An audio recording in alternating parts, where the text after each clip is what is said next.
This is Buckingham Palace. This is down the street on your right. We're going to walk into Buckingham Palace. We should meet the Prime Minister any minute. Absolutely. The Prime Minister. I was going to go with the King. I'm actually taking you to Prince's Garden. Oh, well, there you go. So, and then we'll sort after you. No funding related to that. Okay, let's see. Let's go for it. Michele, I'm in your hands. Hello, I'm Michele Acuto. And I'm Caitlin Morrissey. Welcome to the mini-series Walking the City With, hosted by the Urban Studies podcast. This series is all about the people behind the ideas in urban research. We get them out of the lecture room, out of their books, their articles, to literally walk the talk with the authors and editors in urban studies. And this series is a bit of a world first for urbanists, in that it is actually peer-reviewed as a podcast. So you know you're in a bit of a treat that has been certified and peer-reviewed by the scholars. But what are we actually in for this series? So I went out and recorded these urbanists across gardens, cemeteries, dog parks, and we've seen a lot of it with our urban scholars. And I'm joining you for a post-walk analysis back here in the studio. So in the mini-series, we're putting the spotlight, or the microphone, on how they are doing global urbanism by getting out there in the streets of cities around the world with our scholars and editors. So who did you take for a walk this time, Michele? So this time I went out with Colin McFarlane. Colin is a professor in the Department of Geography at the University of Durham and a hugely prolific author. And in this episode, we're talking to him about crowds, fragments, sanitation, and about figuring things out on the road. So how did Colin actually get into urban studies?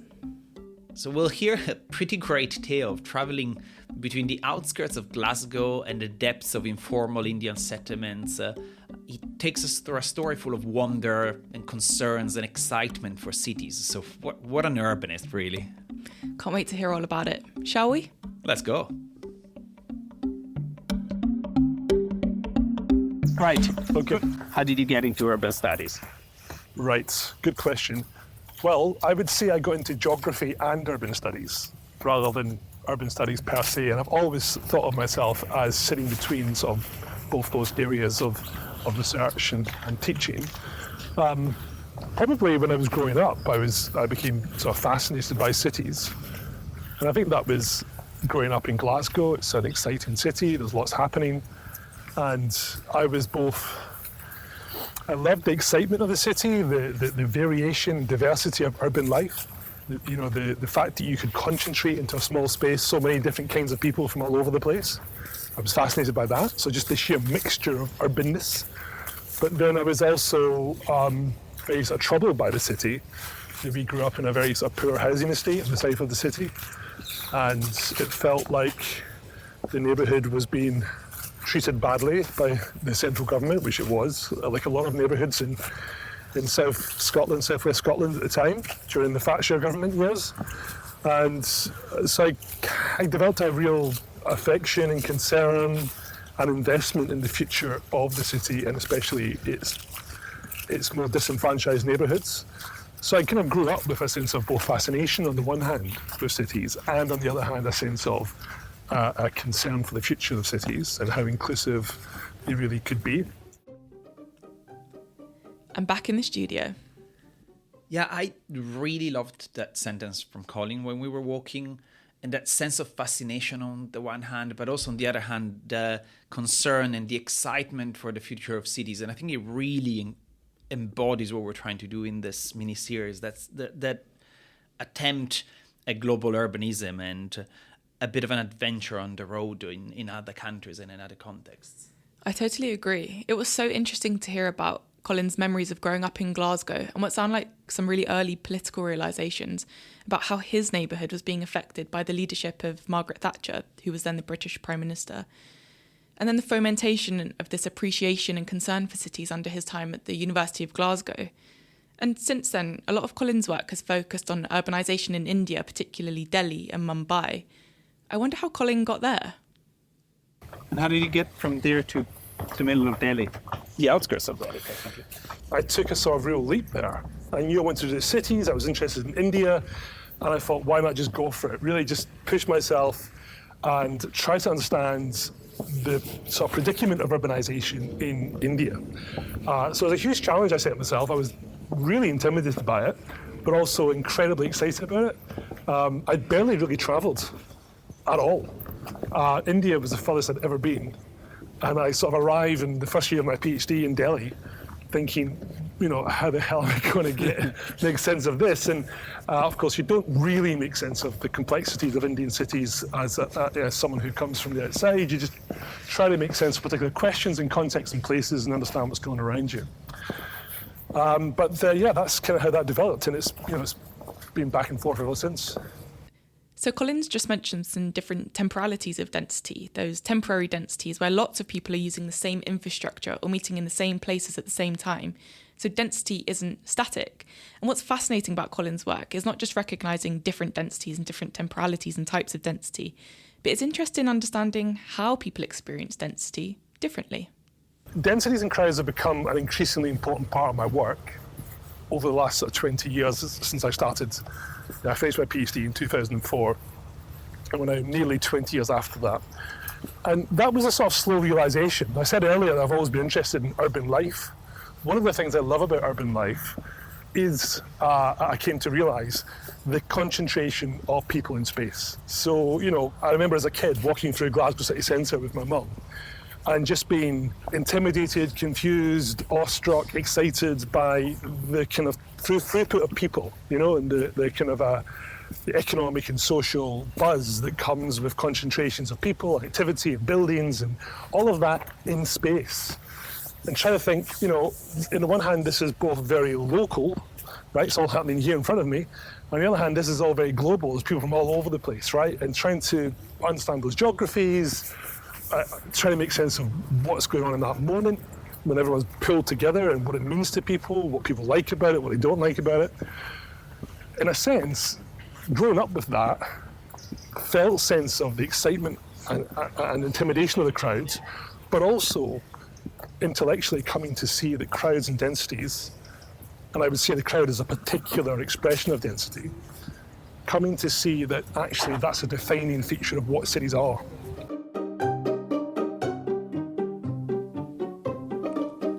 What I really like there is how Colin talks about the texture and what it really means for people's lives to live with different types of densities and how contextual it is to the places. So then at that point, as we're walking, I couldn't really hold myself and I had to ask him how the density of an Indian settlement really works differently from where we were. And can you set the scene for us a little bit? Where were you with Colin at that point? Yeah, at that point, we were wandering around, reasonably lost actually, in gardens in London. And so you have to imagine Colin, 2 meters tall, coming out of the tube, barely fitting in the tube. Him and I wandering across gates and side roads in London, just bumbling along. Yeah, there are all kinds of densities. My interest, I suppose, is primarily in densities in public space, high densities in public space. Now that could be neighbourhoods, city centres, parks, whatever. And I guess my concern is with how both enduring and temporary densities come to matter for people. What is it people value about densities? What repels them about densities? And the crowd that's a quintessential temporary expression of high-density urbanism. And it can take all kinds of forms. It might be a self-conscious crowd, like a protest, for example, or it could just be the commuting crowd on the train network, or it could be a shopping crowd, a Saturday afternoon crowd, it might be a football crowd, a festival crowd, whatever. But these different instantiations of the crowd are connected to urban space in quite textured ways that have meaning for people in their lives.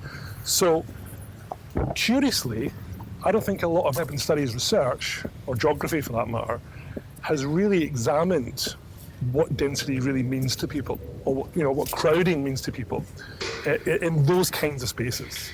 There is work on sort of housing densities and neighbourhood densities, but in terms of people's experience of sort of the lived densities of the city, I don't think there's a lot of, there's not been a huge amount of research on that.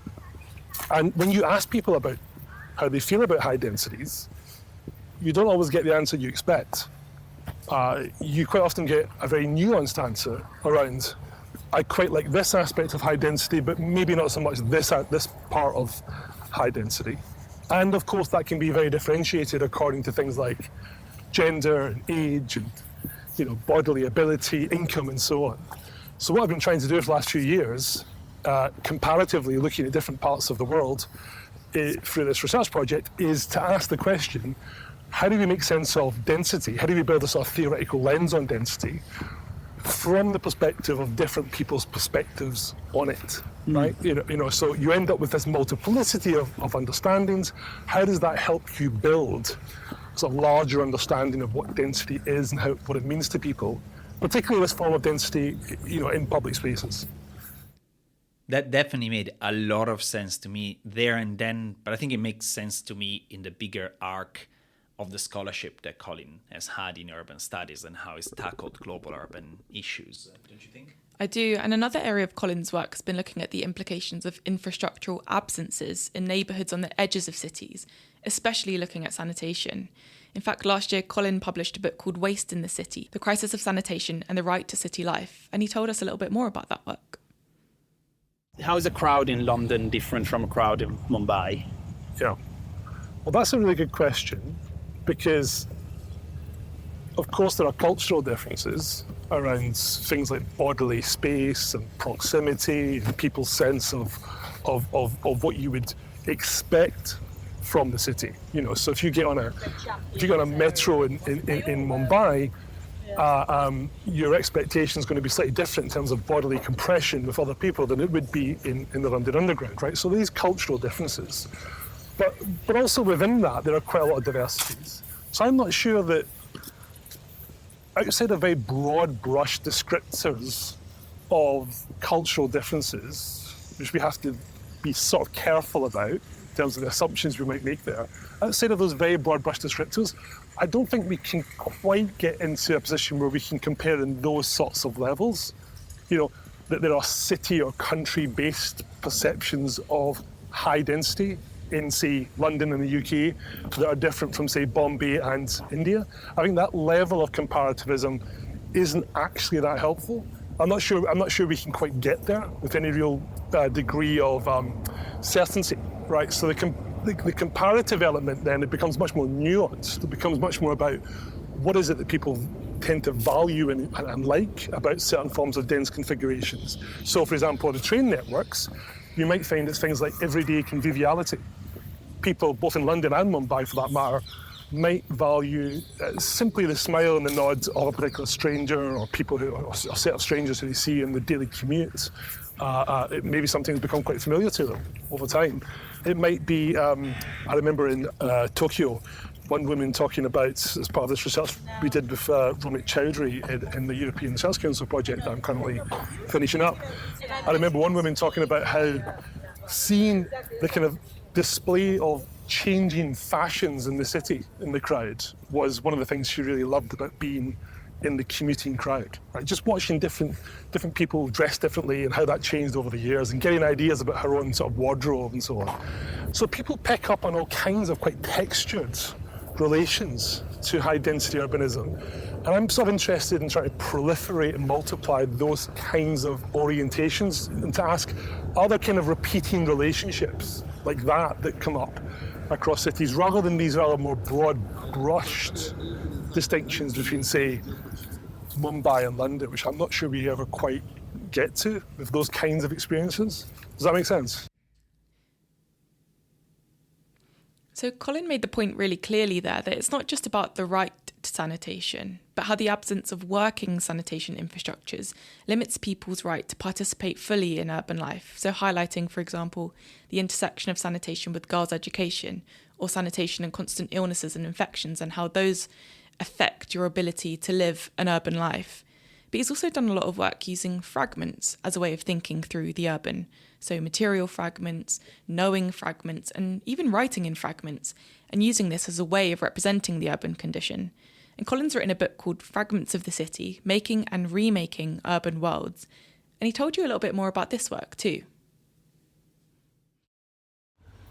Okay, so maybe just the last part first. I suppose that the connection to the question of density. I talked about density and crowding in relation to public spaces of different kinds, as well as issues like commuting. But one of the enduring kind of interests in my work has been with neighbourhoods that are often located on the periphery of the city, the spatial periphery of the city, the economic periphery of the city, the social periphery of the city.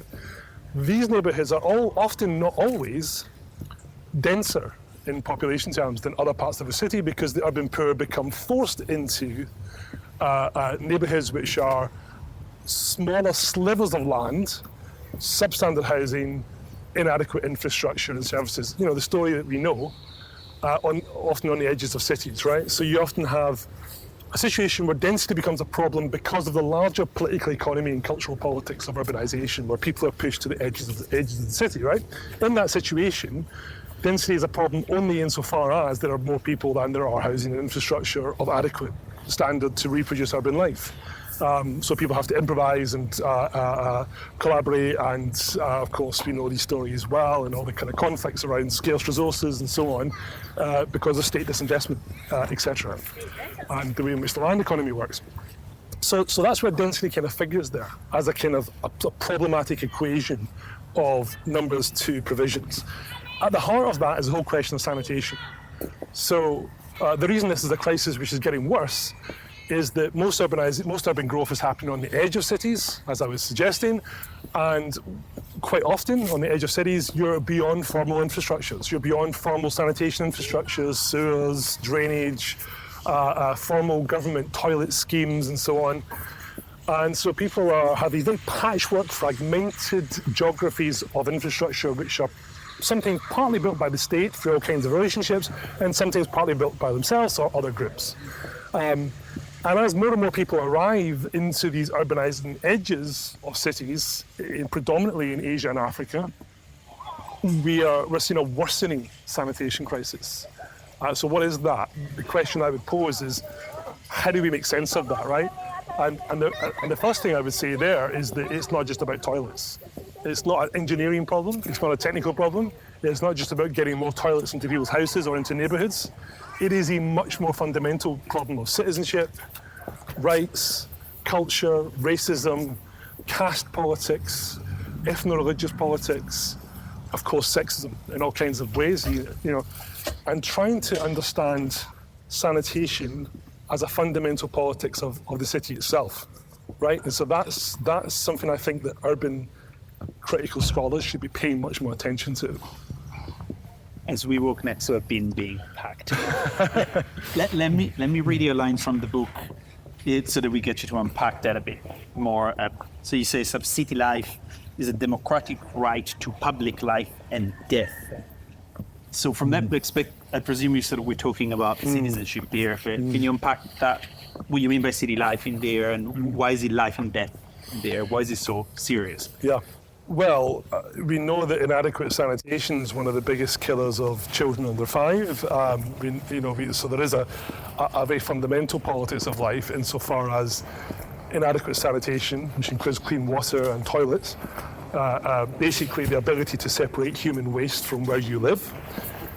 The failure of that in so many contexts, we know, leads to all kinds of diseases and illnesses. Not necessarily just the more sort of striking diseases like people being infected with cholera, or the kind of cases we know that are linked to inadequate sanitation, or things like TB and so on. But just the everyday constant infection that children grow up with, which stunts bodily growth, which means that women develop all kinds of ongoing illnesses, which reduces lifespan, which stops people being able to go to school, stops people going to work, and so on. Just the kind of everydayness of this unfolding inadequate infrastructure and set of services, which leads to a constant kind of like battle with the body in a sense. What this sort of means is that sanitation is always spilling over from a problem of are there enough toilets in a particular place to a problem of education. Do we have provisions for menstruation for girls when they go to school or college, for example? Do we have enough toilets in the school to keep girls in particular in school? The workplace, travelling around the city. It's a problem then of labour, education, social reproduction, family life, As I said, illness is everyday geography of illness, which kind of pervades a lot of particularly poorer neighbourhoods and poorer areas of cities, to the point where your ability to actually participate in urban life is continually and fundamentally eroded.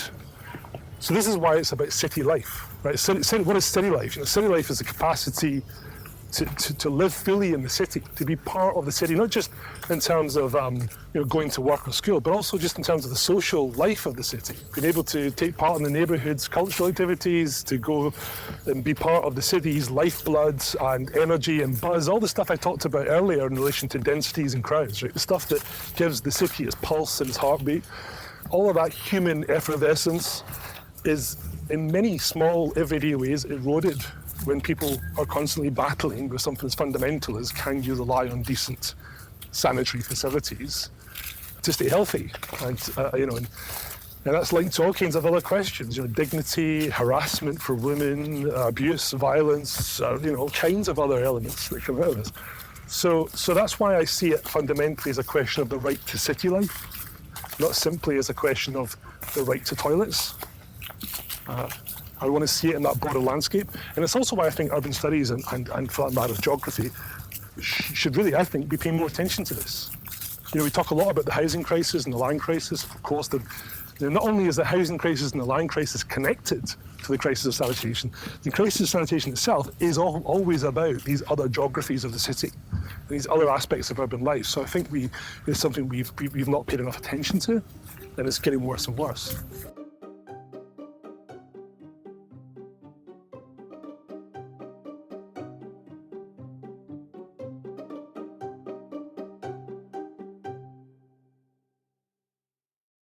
So I think that I've been doing this for 20 years now, and I think that maybe I'm a slow learner, but one of the things that's happened over the course of my career is that I started to realise I've been working on issues, having been working on them for quite a long time. You sort of consciously realise it.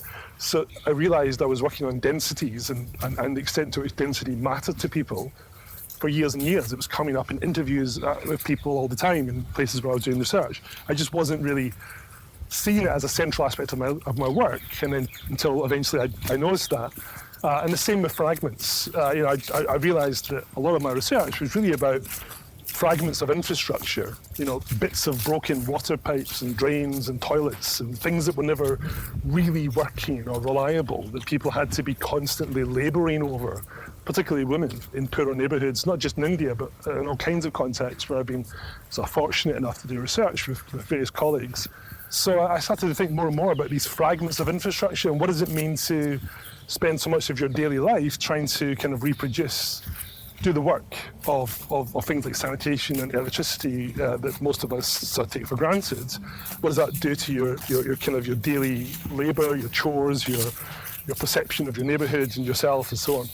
And that's sort of where the idea of the book came from. So I started to think about fragments in a more general sense. The question I sort of put to myself was, what happens if we look at the city through the fragment?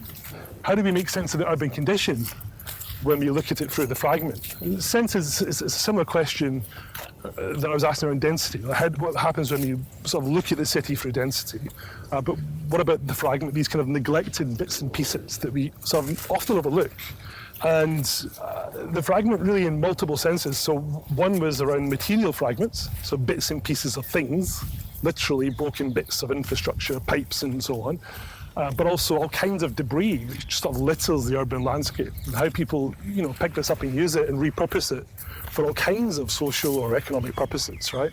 So sort of remaking of fragments, it happens all the time, right? How does that teach us about urban life? Secondly, around sort of this idea of knowledge fragments, which is not necessarily the same thing, but knowledge fragments are those forms of knowledge, ways of knowing the city, which are often sort of pushed to the sort of social, political, economic margins of public debate, policy planning and so on, and to ask, well, how do we sort of know the city when we look at it through these knowledge fragments? And there I was drawing a lot on sort of post-colonial research in particular.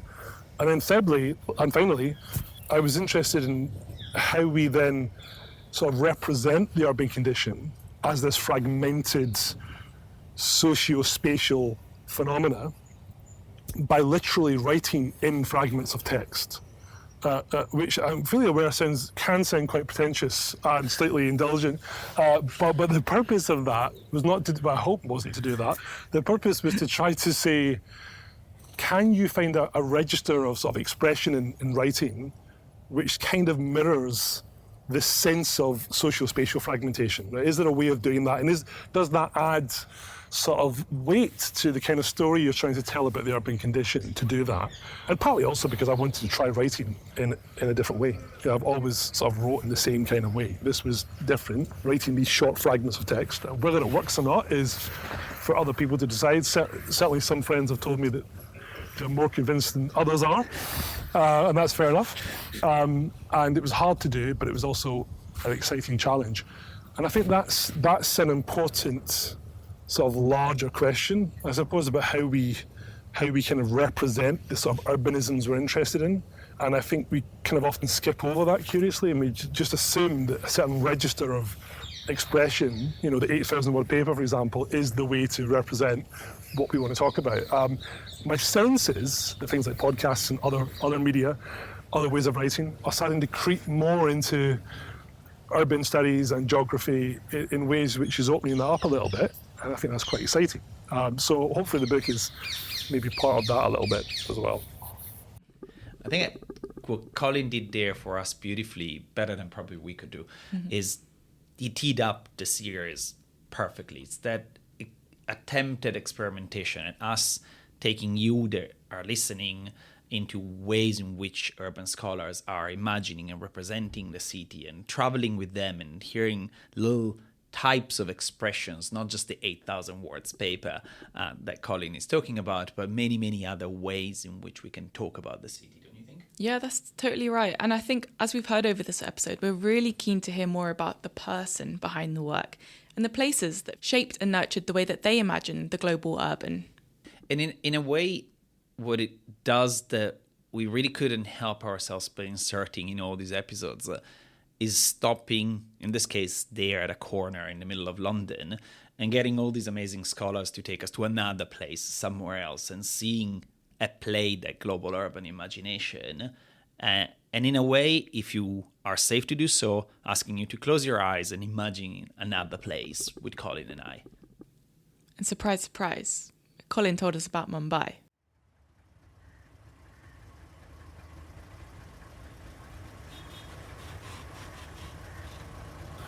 I suppose I'd probably have to say Mumbai, because that's where a lot of the stuff we've been talking about for the last half an hour, that's where a lot of those interests sort of crystallised for me. You know, in a sense, I've always been interested in these issues around urban fragments and densities, inequalities and provision.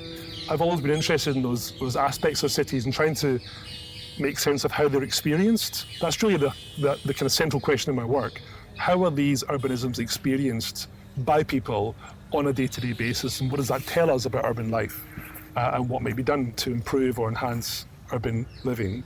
Those questions have always been with me, but in Mumbai, doing particularly my PhD, in a kind of clutch of neighbourhoods really where I was working and doing research in the north of the city, and seeing the consequences of state disinvestment and the land economy and the inadequate infrastructure that's there in the city, and trying to make sense of how people experience that, but also seeing the kind of, the excitement of all of that. So just last thing I would say on this is that I remember taking students to Berlin. We used to take students to Berlin every year. And I remember we were walking through an urban park, and there was a street market, and it was hugely overcrowded, the market. It was just people everywhere. You couldn't really move without bumping into people. And out of the corner, the periphery of your vision, all the time there is something interesting catching your eye. It might be a market stand, it might be someone giving a speech, it might be a busker playing music, it might be a couple having an argument, there might be kids playing around.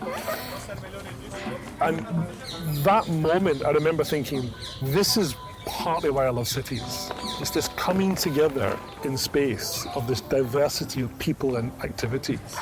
And the buzz that comes of that, that's something that only cities can do. I don't want to be overly romantic about it because there's all kinds of economics and social politics going on in spaces like that, including even in Berlin. But that was there in Mumbai as well. And I think those are the moments and spaces which make me probably most excited about cities, trying to understand more about what's going on there and why it matters to people. How ironic is that you talk about a bus and I take you to a cemetery?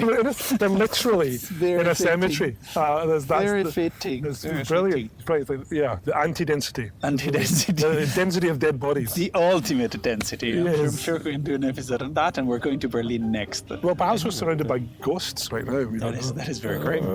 That is it. Yeah. That is it. We're done. And that was it. Hugely fun. We're back in the studio, and I think we're not going to try and summarize the complexity of these ideas of scholarships that are momentous and in many ways also the personalities and the personas behind urban studies. But in a way, Colin has invited us, and we would like to invite you to reflect on global urbanism from this perspective, don't you think?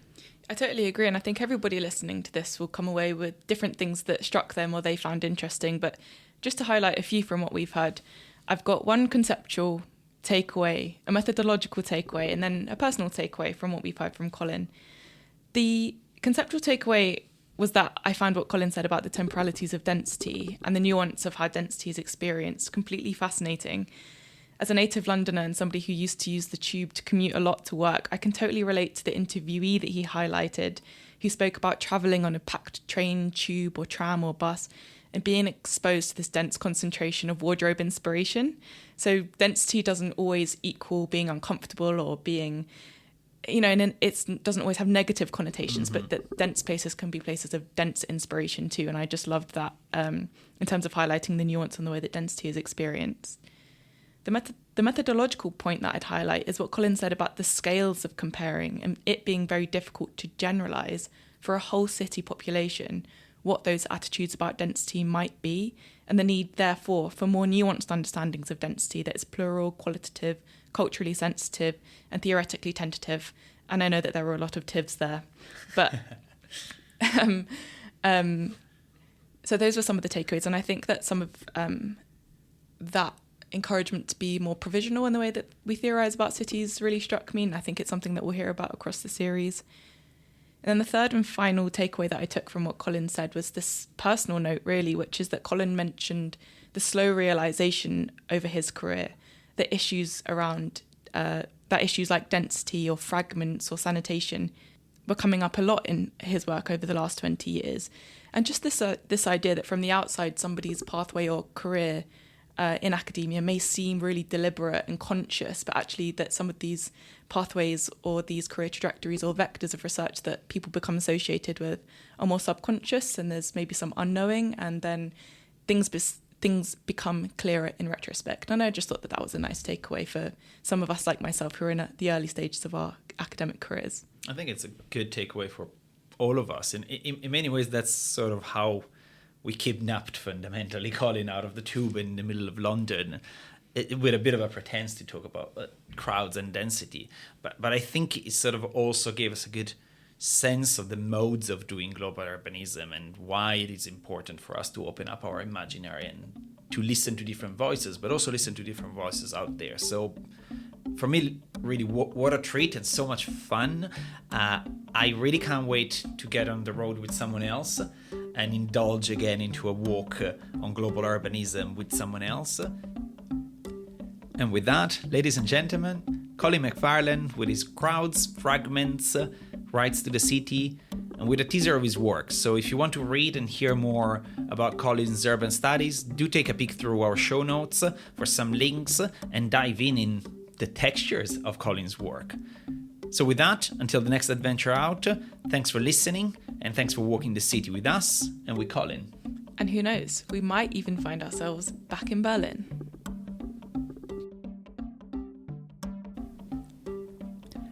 Walking the City With is a mini-series by the Urban Studies Journal with the University of Bristol and the University of Melbourne, produced by Caitlin Morrissey in Manchester, Julia Macbeth in Glasgow, Kate Murray in Melbourne, and myself, Michele Acuto, in Bristol. Thank you for listening.